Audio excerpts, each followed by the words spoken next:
Day 2 of cultural studies. We will start with Roland Barthes. Do you know Roland Barthes? He is very famous for one maxim. What was the maxim? அவர் ஒரு code சொல்லியிருப்பார், ஞாபகம் இருக்கா? What is that code?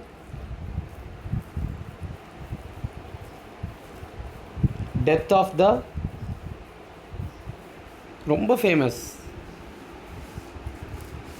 MA படிச்சிருந்தீங்கன்னா கண்டிப்பாக தெரிஞ்சிருக்கும். Death of the idea இல்லையா? Death of the author. Okay, death of the author. So is very famous. Roland Barthes வந்து எப்படின்னா, he was first a structuralist and then he jumped to post structuralism. அண்ட் இவரை பொறுத்த வரைக்கும் he talks about semiotics. செமியாட்டிக்ஸ்னால் என்னம்மா? Study of, யாராவது ஒருத்தர் ட்ரை பண்ணுங்களேன். Semiotics is the study of,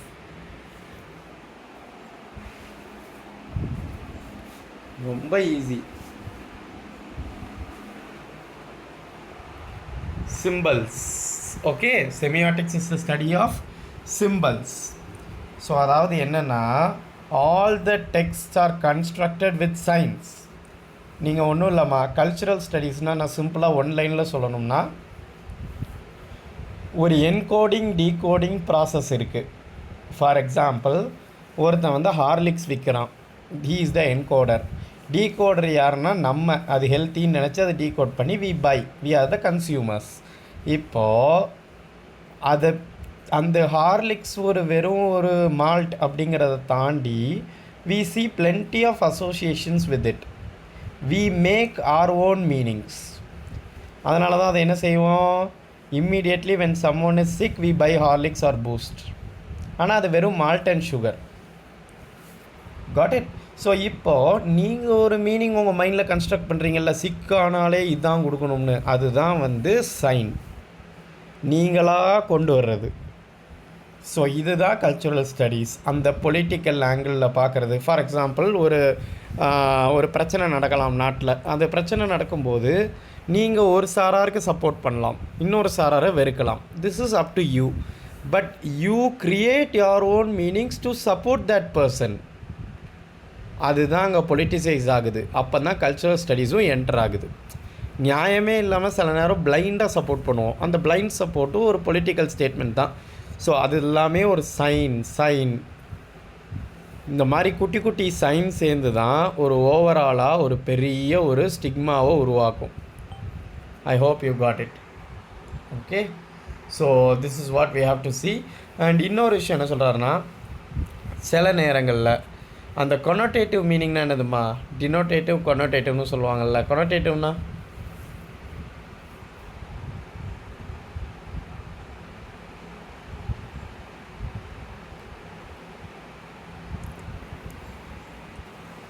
டினோட்டேட்டிவ்னா dictionary மீனிங்னு அர்த்தம்.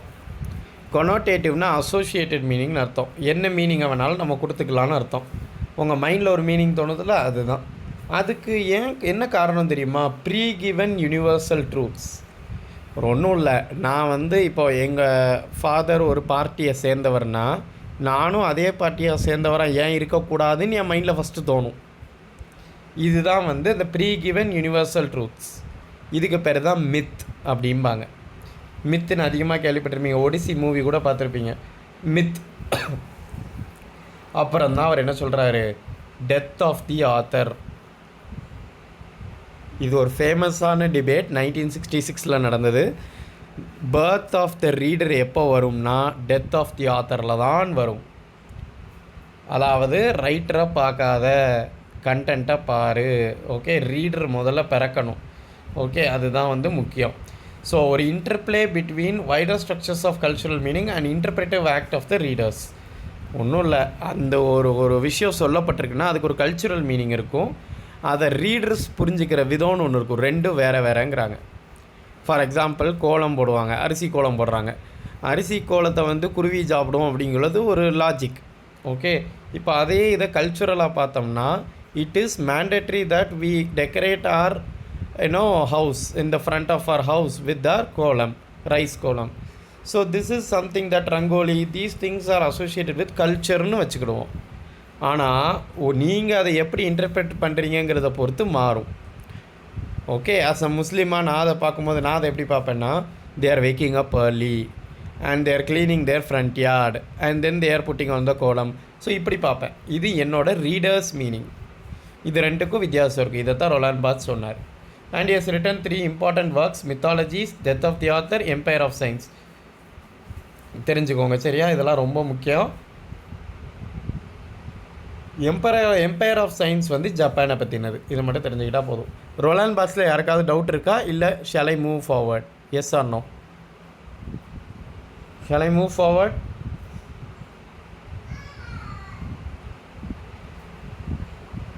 S guys?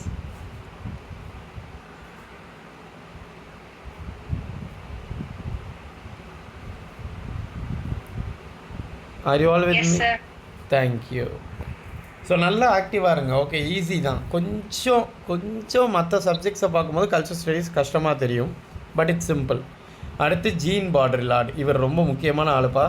இவர் ஒரு ஃப்ரெஞ்ச் ரைட்டர் தான். இவர் ஒரு டிஸ்டிங்ஷன் கொடுத்துருக்காரு, use value and exchange value as collapsed அப்படின்னு இருக்காரு. சரி, நீங்கள் ஒன்று பார்த்துருக்கீங்களா? செகண்ட் ஹேண்ட் கார்லாம் வாங்க போனீங்கன்னா Maruti Suzuki Swift, Honda city இந்த மாதிரி கார்ஸ் பார்த்திங்கன்னா எத்தனை தடவை வேணாலும் ரீசேல் பண்ணிக்கிட்டே இருக்கலாம். நீங்கள் ஒரு 10 வருஷம் கழித்து கூட அதை விற்றா கூட நல்ல லாபம் கொடுக்கும். ஏன்? Resale value. ஓகே, ஸோ அவர் என்ன சொல்கிறாருன்னா, யூஸ் வேல்யூன்னு ஒன்று இருந்துச்சு, எக்ஸ்சேஞ்ச் வேல்யூன்னு ஒன்று இருந்துச்சு, இப்போ அது இல்லை அப்படிங்கிறாரு. ஓகே, அதாவது யூஸ் வேல்யூன்னு ஒன்று உண்டு. அதாவது நீங்கள் யூஸ் பண்ணும்போது அது உங்களுக்கு தேவைப்படும், அதுதான் யூஸ் வேல்யூ. எக்ஸ்சேஞ்ச் பண்ணும்போது அதே விஷயம் தேவைப்படும்ல, அதுதான் எக்ஸ்சேஞ்ச் வேல்யூ. இந்த ரெண்டுக்கும் உள்ள டிஸ்டிங்ஷன் கொலாப்ஸ் ஆயிடுச்சு. அதாவது எந்த வித்தியாசமுமே இல்லைன்னு என்ன அர்த்தம்? ஒன்றை வாங்கினீங்கன்னா அது உங்கள் கூட தான் இருக்கணும், தட்ஸ் ஆல். உங்களுக்கான வேல்யூலாம் கிடைக்காது அப்படிங்கிற மீனிங்கில் சொல்கிறாரு. இப்போ பாருங்கள், a commodity is not simply an object with an use value for exchange but a commodity sign. எந்த பொருளை அவங்கள்ட்ட விற்கனாலும் வெறும் கமாடிட்டின்னு சொல்லி அவனால் விற்க முடியாது. he or she requires a sign value associated with it. Clear? Virat Kohli or Dhoni, they are consuming boost அப்படிங்கிறதுனால I will buy boost. ஒரு சைனை உள்ளே விட்டு வச்சே ஆகணும், இல்லைன்னா அது உங்களுக்கு மரியாதை கொடுக்காது. Clear? Right? Art and reality have broken down. ஆர்ட்டுக்கும் ரியாலிட்டிக்கும் அது ஒரு இல்லாமே ஆகிப்போச்சு. They are sucked into a black hole. அதனால் என்ன ஆயிடுச்சுன்னா, leading to a culture of simulacrum and hyper reality. முன்னாடி காலத்தில் பார்த்திங்கன்னா ஆர்ட் வந்து ரியலிஸ்டிக்காக இருக்கும். யாரெல்லாம் ராஜா ரவிவர்மாவோட இது பார்த்துருக்கீங்க, paintings? How many of you?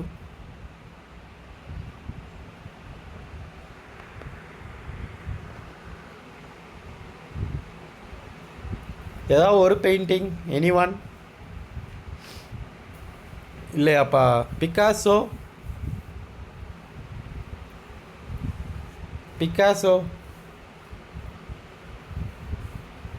இல்லையா? Yes or no?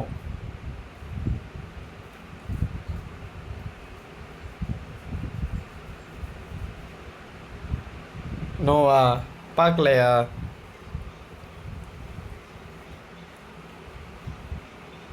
Hello, you all there? Are you all here?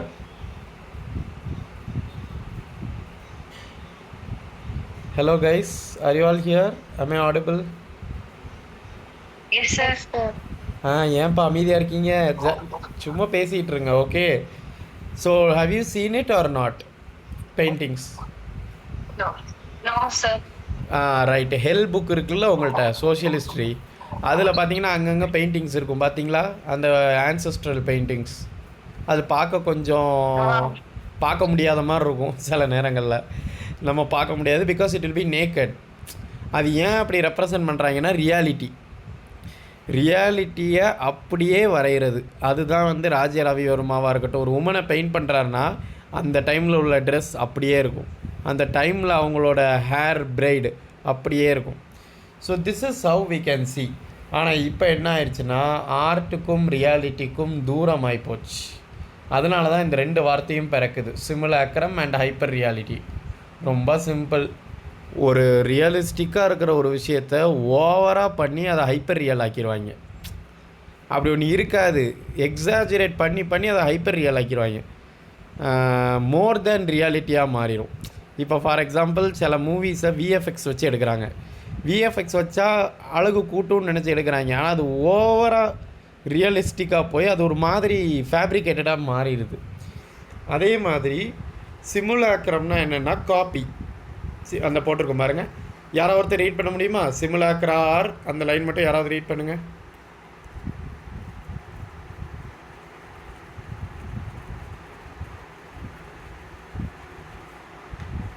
Anyone can read.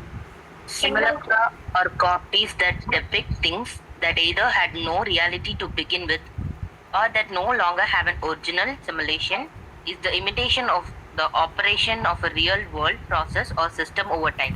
Very good, thank you. So simulacra என்னன்னா வெறும் copy, no reality to begin with, that no longer has an original. அதுக்கு ஒரிஜினலே கிடையாது, நம்மளாக பண்ணது தான் சிமுலாக்ரா. இப்போ நிறைய idols பார்க்கலாம், ஈவன் சில பெயிண்டிங்ஸ், ஈவன் ஜீசஸ் கிரைஸ்ட் வரைஞ்சிருக்காங்க, அதுவுமே இன்னும் டிபேட்டபிள். காட்ஸ் எல்லாம் நம்ம வரைகிறது எல்லாமே debatable. No one knows whether God existed in such a face. ஓகேவா? So this is how people were fighting. Okay, அந்தெல்லாம் முன்னாடி காலத்தில் ஐடல்ஸ்க்கெலாம் அவ்வளோ இம்பார்ட்டன்ஸ் இருந்துச்சு. அண்ட் அனதர் ஒன் இஸ் சிமுலேஷன்னா இமிட்டேஷன். ஓகே, வெறும் operation of a real world process over time. சும்மா பார்த்து இமிடேட் பண்ணால் சிமுலேஷன். ஒரு வேளை காப்பியை ஜென்ரேட் இல்லாததை ஜென்ரேட் பண்ணால் சிமுலாக்ரா. That's all. இது எக்ஸாம்பிள் என்னென்னா டிஸ்னி லேண்டு. ஒன்றும் இல்லை, அமெரிக்காவில் பார்த்தீங்கன்னா நீங்கள் வந்து ஃபஸ்ட்டு போனோடனே இந்த டிஸ்னி லேண்டுக்குள்ளே நுழைவீங்க.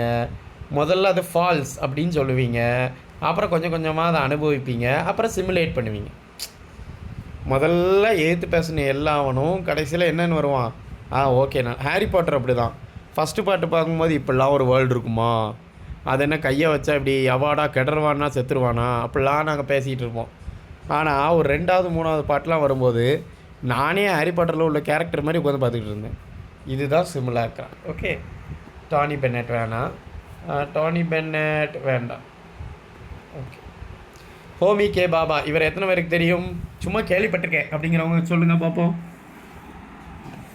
இந்த மனுஷன் பேரை கேள்விப்பட்டிருப்பீங்க கண்டிப்பாக. Yes, correct.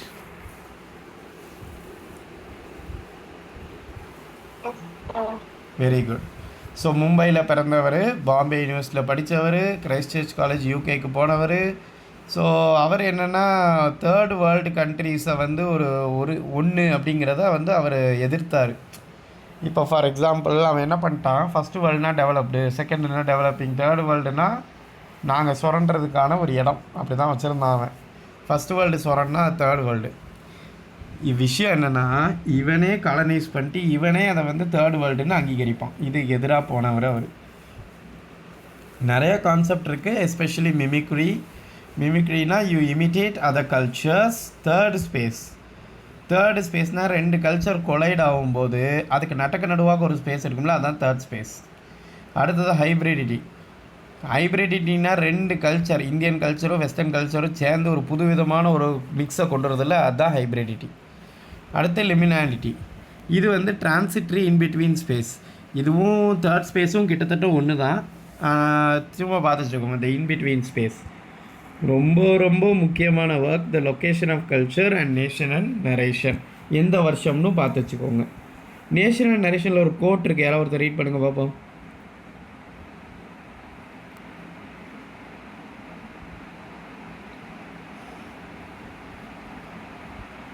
Come on. Nation and narration. Nations like narratives lose their origins. So ஞாபகம் வச்சுக்கோங்க, 1990 nation and narration, 1994 location of culture. Okay, next Pierre Bourdieu. இவர் கொஞ்சம் குரூஷியல். இவர் ஸ்ட்ரக்சரலிஸ்ட்டு தான். இவர் ஒரு முக்கியமான ஒர்க் எழுதியிருக்காரு 1984 distinction a social critique of the judgement of taste. அதே மாதிரி முக்கியமான ஒரு டேர்ம் காயின் பண்ணியிருக்காரு, கல்ச்சுரல் கேபிட்டல். மறந்துடாதீங்க, கல்ச்சுரல் கேபிட்டல் பை பியரி பாடியூ.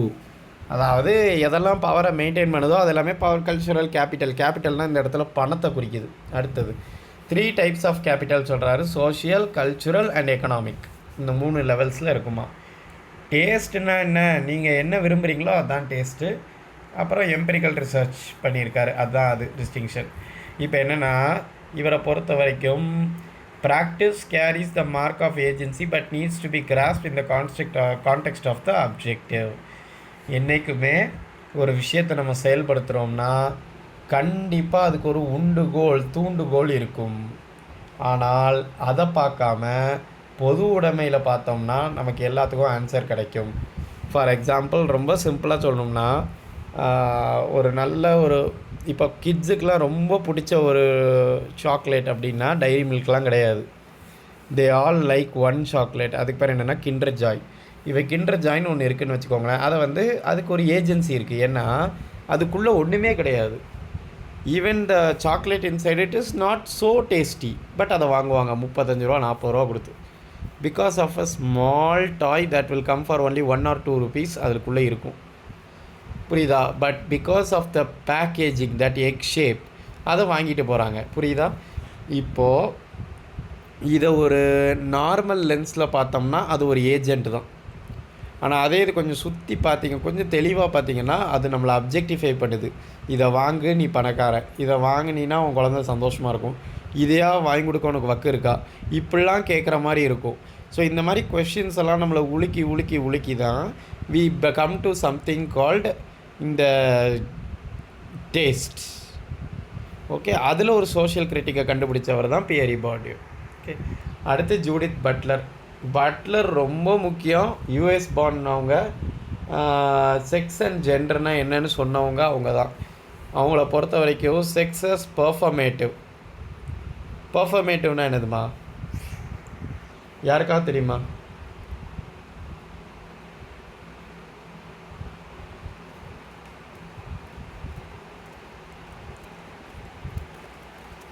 ஒன்றும் இல்லை, ரொம்ப சிம்பிளாக சொல்கிறேன் பாருங்க.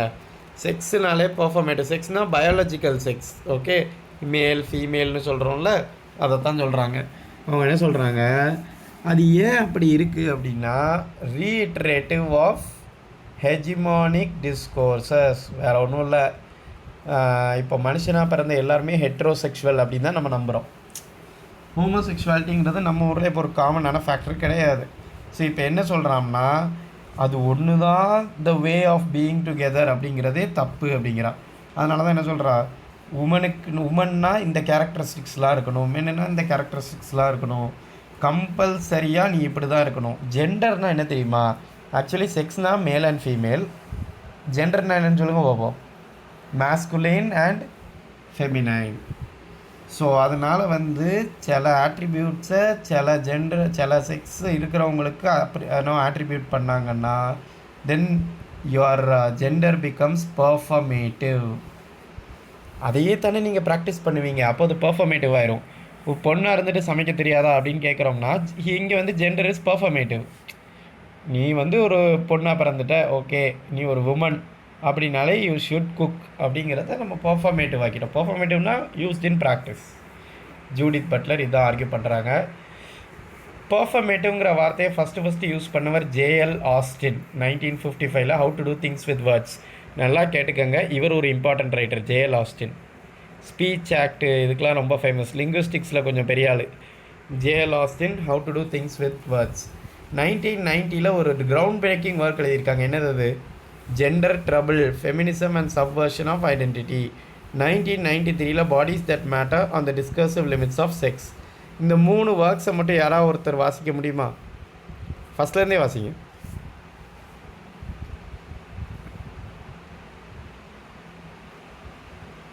Come on, read it. Performative, first used by theorist J.L. Austin in 1955. How to do things with words.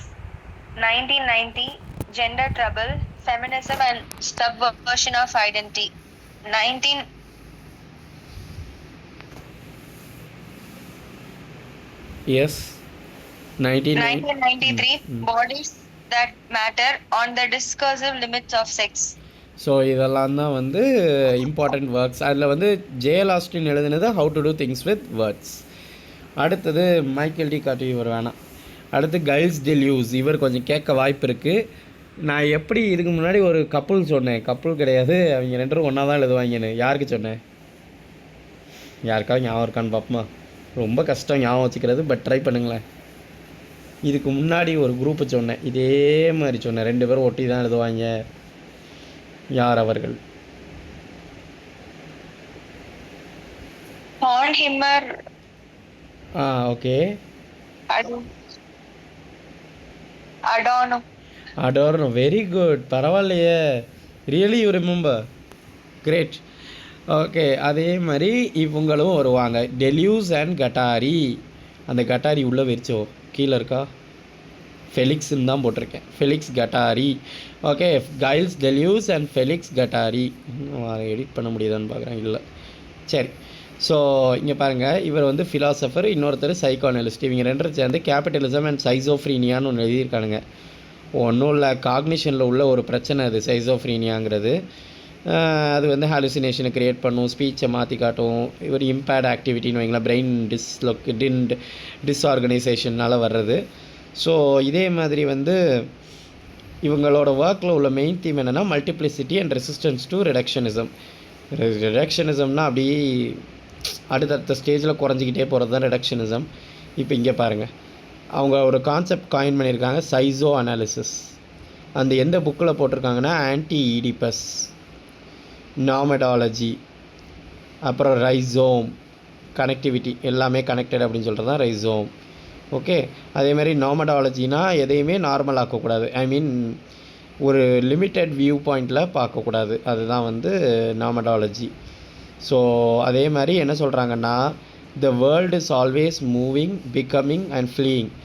என்றைக்குமே ஒரு விஷயம் ஸ்டாக்னண்ட்டாக இருக்காது, அது மூவ் ஆகும், ஃப்ளீ ஆகும், புதுசாகிக்கிட்டே வரும். இதுதான் கேபிட்டலிசம் அண்ட் சைசோஃப்ரீனியாவில் இவங்க 2 பேரும் சேர்ந்து எக்ஸ்ப்ளோர் பண்ணுறது. அண்ட் ஒரு புக் எழுதியிருக்காங்க, ஆன்டி ஈடிபஸ். இது மட்டும் தெரிஞ்சால் போதும், கைல்ஸ் டெல்யூஸ் அண்ட் ஃபெலிக்ஸ் கட்டாரி. வந்துட்டோம் தலைவருக்கு. தலைவரை தெரியாத ஒரு ஆள் இருக்க முடியுமா? ரைட், இவர் யார் சொல்லுங்க பார்ப்போம். டெரிடான்னொடனே ஒன்று வார்த்தை வரணுமே, என்னது அது?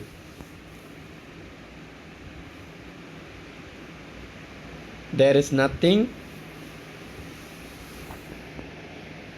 லாஸ்ட் லைனில் இருக்குது பாருங்கப்பா, சொல்லுங்கள். There is nothing outside the text.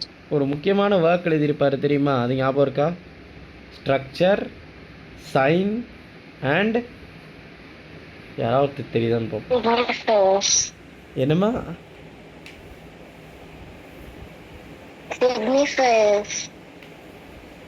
Sorry sir, I couldn't get you. கொஞ்சம் வாய்ஸ் உள்ளே போகுது. Can you come again one more time?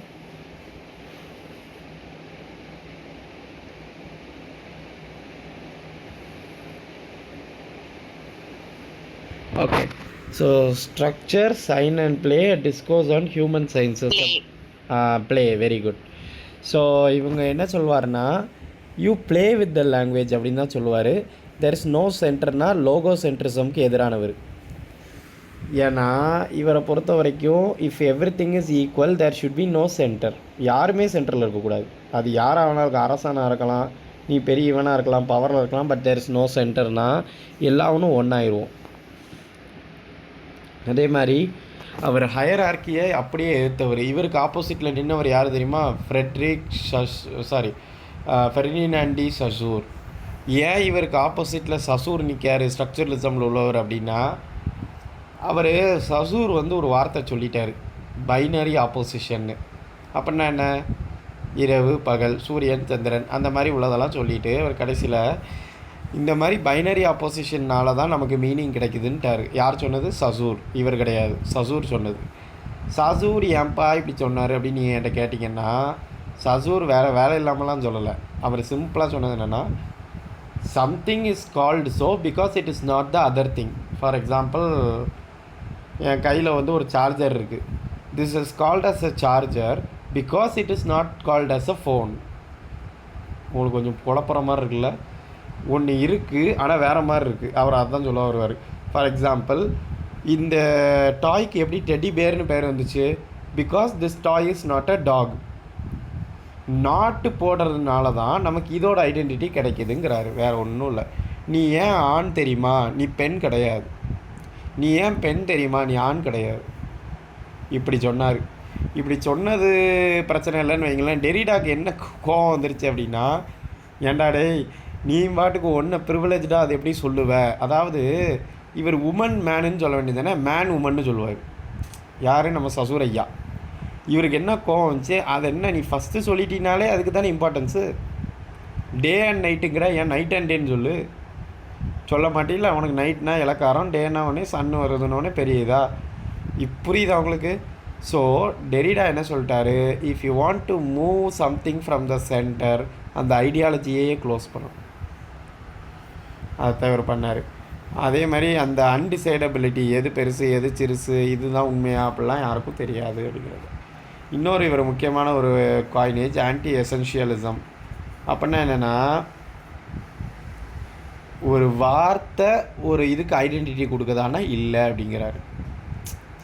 ஒரு வார்த்தை ஒரு பொருளுக்கான ஐடென்டிட்டியை கொடுக்குதா அப்படின்னா இல்லை. ஃபார் எக்ஸாம்பிள் ஒன்றும் இல்லை, ஃபேண்டாவே எடுத்துக்கோமே. இஃப் யூ சே ஃபேண்டா, உங்களுக்கு ஃபேண்டானோடனே ஒரு கூல்ட்ரிங்க் உங்கள் மைண்டுக்கு வருது, ரைட்? ஒரு சைன் மைண்டில் வருது. எனக்கு வேறு மாதிரி ஒரு சைன் வருது. என்ன தெரியுமா? நான் recently saw a video where Fanta in UK looks in different color and Fanta in India is in a different color because of the added preservatives that they are adding, the color, artificial colors they are adding. So இப்போ நான் ஒன்று புரிஞ்சுக்கிட்டேன். ஓஹோ, இதுதான் வந்து அப்போ ஃபேண்டான்னு சொன்னேன் இதுதான் அப்படிங்கிறது எனக்கு மட்டும்தான் தெரியும். ஆனால் உங்களுக்கு வேறு ஒன்று தெரிஞ்சிருக்கலாம். ஸோ அதுதான் வந்து அவர் சொல்கிறாரு, ஒரு வார்த்தைக்கான மீனிங் இதுதாங்கிறத we cannot possess, குவாலிட்டியை வச்சு சொல்ல முடியாது அப்படிங்கிறத சொல்கிறாரு. அதே மாதிரி ஒரு சைனு, ஒரு சிக்னிஃபையர், ஒரு சிக்னிஃபைடுன்னு இவர் சசூரோட கான்செப்ட் அது, அதையும் டெரிடா எதிர்க்கிறார். டெரிடா என்ன சொல்கிறாரு தெரியுமா? If I tell something you think of many things of the same, you associate with that word. ரொம்ப அழகாக சொல்லணும்னா, எஸ் நீங்கள் 3 பேர் இப்போது ஆக்டிவாக தானே இருக்கீங்க. நான் ஒன்று சொல்கிறேன், ட்ரீ அப்படின்னோடனே நீங்கள் எந்த ட்ரீயை நினச்சி பார்க்குறீங்க? எனக்கு இப்போ சொல்லுங்கள் answer. Which tree came to your mind? எங்கே உள்ள ட்ரீ, இல்லை ஏதாவது ஒரு ட்ரீ, என்ன ட்ரீ வந்து உங்கள் மைண்டில்? Okay, others? Name tree. யாருக்காவது ஒரு அசோசியேட்டட் ட்ரீ மைண்டில் வந்துச்சா? அதாவது என் வீட்டுக்கு முன்னாடி பார்க்குறது, என் காலேஜில் பார்க்குறதுன்னு? No. Okay, but in general you had different trees. இப்போ நான் கேட்குறேன், I told you a common noun call tree. இப்போ நான் ட்ரீன்னு சொல்லிட்டேன், நீங்கள் ட்ரீயில் உள்ள வெரைட்டிஸ் ஆஃப் ட்ரீஸை நீங்கள் நினைக்கிறீங்க. அப்போது ஒவ்வொருத்தருக்கும் ஒவ்வொரு சிக்னிஃபைடு தானே, உங்கள் மென்டல் இமேஜ் தான் சிக்னிஃபைடுப்பா. நான் சொல்கிறது சிக்னிஃபையர். உங்கள் மைண்டில் சிக்னிஃபைடு நிறையா ஃபார்ம் ஆகுதுல்ல, ஸோ செயின் ஆஃப் சிக்னிஃபையர்ஸ் இருக்கும். You cannot predict that this is the meaning of that. அவ்வளோதான், முடிஞ்சிச்சு. இதைத்தான் அவர் டெரிடா சொல்கிறாரு. இவர் எழுதின ஒர்க்ஸ் யாராவது ஒருத்தர் ரீட் பண்ண முடியுமா?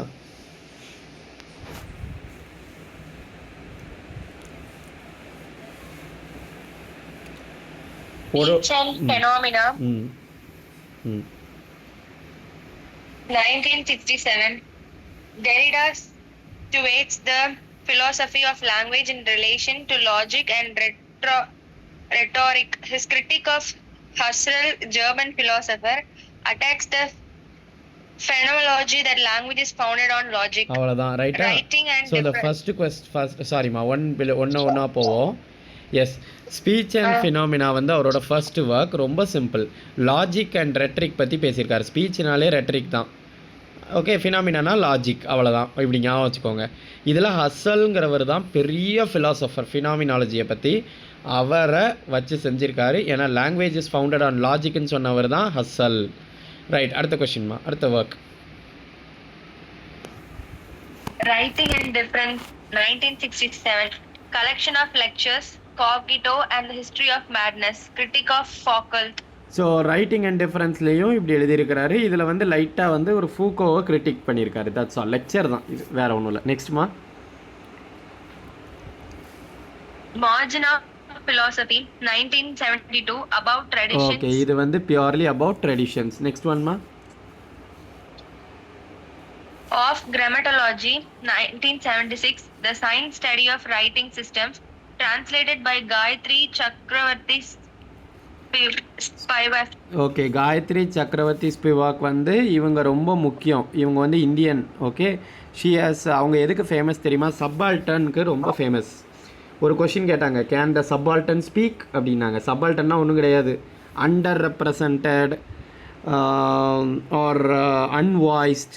இவங்க எல்லாரையுமே நம்ம என்னென்னு சொல்லுவோம்? சப்பால்டன்னு சொல்லுவோம். ஞாபகம் வச்சுக்குவீங்களா?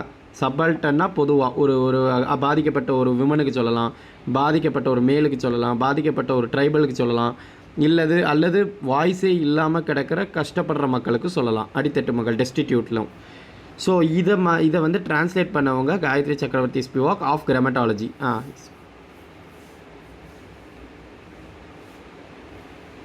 Structure, sign and play in the discourse of human science. Lecture presented at Johns Hopkins University on 21 October 1966. Published in 1967 as the chapter 10 of. Okay so இவங்க வந்து structure, sign and play a discourse of human sciences அப்படிங்கிற work எழுதியிருக்கிறாங்க. And the most important part is இவங்க என்ன சொல்கிறாங்கன்னா, இதில் always look for the sign. இதே மாதிரி தான் ஒருத்தர் சொன்னார். யார் தெரியுமா? Roland Barthes. படிச்சிங்களா? ஞாபகம் இருக்கா? செமியாட்டிக்ஸ். அதே மாதிரி தான் இவரும். ஓகே இதை வந்து ஒரு லெக்சராக ப்ரெசென்ட் பண்ணியிருக்காரு. அண்ட் இது 1967 பப்ளிஷ் ஆயிடுச்சு. ஓகே ரைட்டிங் அண்ட் டிஃபரன்ஸில் பப்ளிஷ் ஆகிருக்கும். So this is how it works. Okay 1967 it got publish. 66 lecture கொடுக்குறாரு. Which university? John Hopkins. Very good, John Hopkins university. Logocentrism இவரோட டேர்ம் தான். நான் உங்கள்கிட்ட ஆல்ரெடி சொல்லிட்டேன். லுட்விக் கிளேக்ஸுங்கிறவற்றில் தான் அதை வாங்கியிருப்பார். ஒன்றும் இல்லை, சென்டர் கிடையாது, அவ்வளோதான், வேறு ஒன்றும் இல்லை. ஃபேலோகோ சென்ட்ரிசம்லாம் ஒன்றும் கிடையாது, ஆம்பளைங்க தான் சென்டர் அப்படிங்கிறத உடைக்கிறாரு. ஃபேலோகோ சென்ட்ரிசமுக்கும் இவர் எதிரானவர். அதுதான் இவன் சசூர் சொல்லி மாட்டிக்கிட்டான், மேன் உமன்னு. அடுத்து மெட்டாஃபிசிக்ஸ் ஆஃப் ப்ரெசன்ஸ். இது ரொம்ப முக்கியம். இந்த டேர்மை மொதல் யூஸ் பண்ணது ஹெய்டெகர். ஹெய்டெகர் வந்து ஒரு முக்கியமான தியரிஸ்ட்டுமா ஹெய்டெகர். ஓகே அது ஒன்றும் இல்லை, டெரிடா வந்து இந்த கான்செப்டை வந்து அப்படியே ஓச்சிட்டார். மெட்டாஃபிசிக்ஸ்னால் என்ன தெரியுமா? மெட்டானாலே ஒன்றை பற்றி இன்னொன்றுன்னு அர்த்தம். ஓகே அதாவது வேறு ஒன்றும் இல்லை, ஒரு ஆத்தென்டிக்கான பர்சன் இவர் தான், ஆத்தென்டிக்கான இடம் இது தான் அப்படின்னு கன்ஃபார்ம் பண்ணுறது தான் மெட்டாஃபிசிக்ஸ் ஆஃப் ப்ரெசன்ஸ். இதை அவர் கடுமையாக எதிர்க்க தான் செய்கிறார். Okay John Fiske understanding popular culture, இது மட்டும் தெரிஞ்சால் போதும். ஜான் ஃபிஸ்க் வந்து ஒரு media critic, understanding popular culture. அடுத்தது Michel Foucault. Before that I am going to ask you some questions. Are you ready? Right. Who is famous for simulacra and simulacrum, hyper reality? இந்த termsலாம் who is associated with these terms? If you need options, you can ask.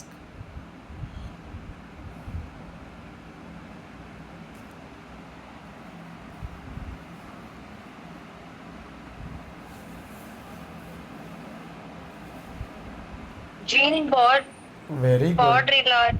Jean Baudrillard. Very good, very good. Okay, who is associated with schizophrenia? Schizoanalysis.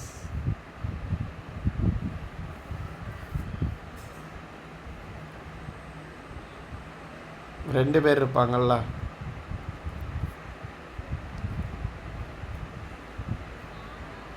ஒருத்தர் psychoanalyst, இன்னொருத்தர் writer.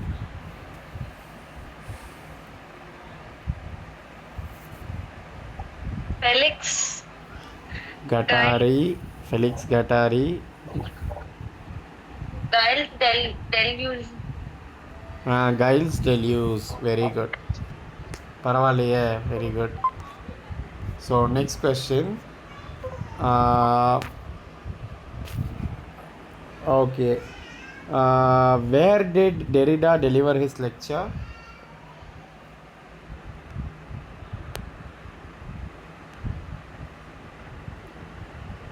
Which university? John Hopkins. What is the title of the lecture?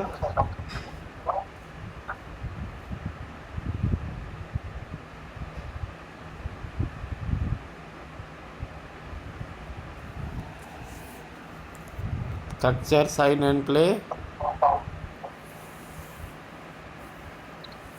in the discourse of human sciences, right? Okay. Yeah. Okay, and who wrote Speech and Phenomena?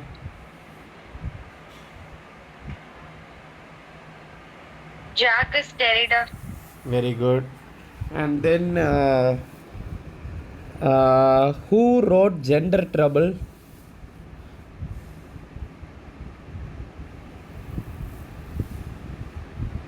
Who wrote Gender Trouble?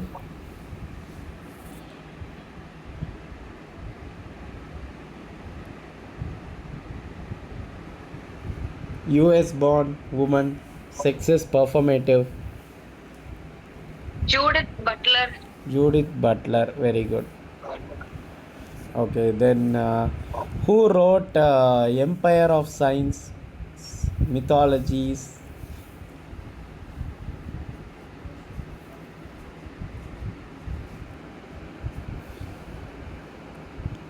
Death of the author.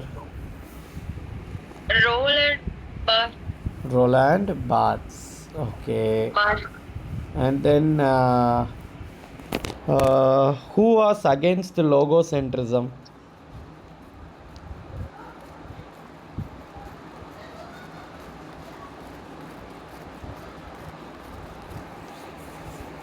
Who was against logocentrism?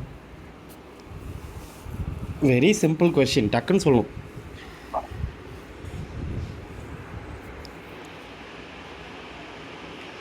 There is no center. There is nothing outside the text. Derrida, அவ்வளோதான். Next question. Who wrote about taste? Distinction, cultural, அந்த டேஸ்ட்டை பற்றி எழுதினவர் யார்?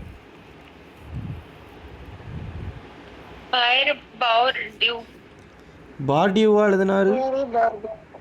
Correct தானா? S. Okay, next question. Who translated of grammatology?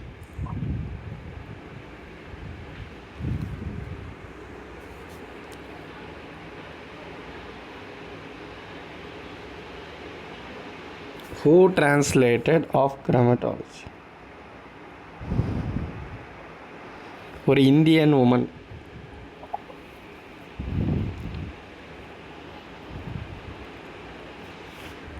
Gayatri Chakravarti Spivak. அவங்க ஒரு term coin பண்ணாங்கன்னு சொன்னல, அண்டர் ரெப்ரசன்டடுக்கு. அது என்ன டேர்ம்?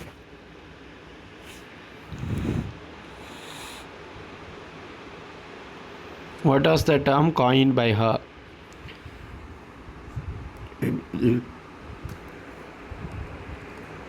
நான் அழகாக சொன்னேன், அதை ஞாபகம் வச்சுக்கோங்க, அது ரொம்ப யூஸ்ஃபுல்லாக இருக்கும்னு. What is it?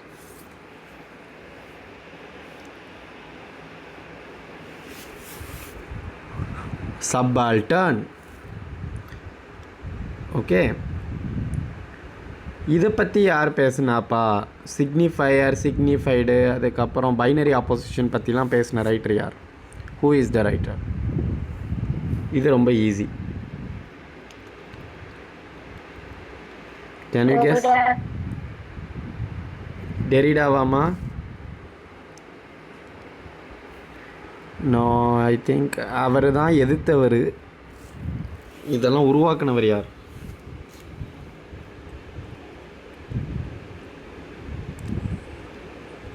அவர் யாரை எதிர்த்தார்? Derrida.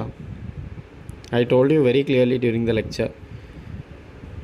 Who is the one whom Derrida went against? சொல்லுங்க பார்ப்போம், டக்குன்னு சொல்லுங்க, try. Who is that structuralist? Saussure. Ferdinand de Saussure. Ferdinand de Saussure எழுதின ஒர்க் என்ன தெரியுமா? அ கோர்ஸ் இன் ஜென்ரல் லிங்குவிஸ்டிக்ஸ். அவர் எழுதலை, அவர் எழுதினார், ஆனால் அவரை பப்ளிஷ் பண்ணலை, அவரோட ஸ்காலர்ஸ் தான் சேர்ந்து பப்ளிஷ் பண்ணாங்க. ஸோ அவரோட பேர் என்ன? A course in general linguistics by Ferdinand de Saussure. Okay, all right. கொஞ்சம் கஷ்டமாக இருக்காப்பா culture studies. Is it true?